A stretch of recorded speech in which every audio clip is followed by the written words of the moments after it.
Hi, in today's tutorial, I'm going to show you how to cross out the text on the Google Docs website. So first of all, all you need to do, just go and open whatever browser you're going to use to follow the tutorial steps with. So of course, here in my case, I'm actually using Brave, but of course, in your case, you can use any other browser could be possibly working for you. Once you open your browser, go here to the URL section, make sure to type Google Docs and hit the enter button. That normally should take you into this page. Sorry. So of course, once you are here, click at the first link.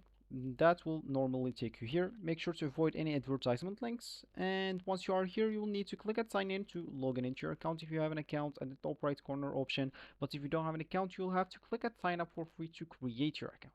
And once you did one of those two options, you'll find yourself actually here in this home page or this main screen of the Google Docs website. And from here, you'll be able to start a new document. So open some of your recent documents or just choose some of their free provided templates by Google Docs. And of course, once you did one of these three options, for me, I'm just going to open recent documents, which is actually empty.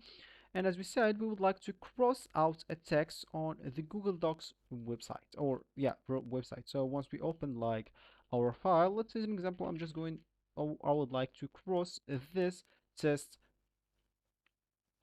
word. So how can I do that? So of course, what I would like to do here is just go here to this checklist, and of course we will have two type of checklist. Make sure to select this first one, and of course now if I check list or if I check this box, this will actually cross this text for me. Whatever it is, of course if I add a lot of stuff here, there will be crossed as well.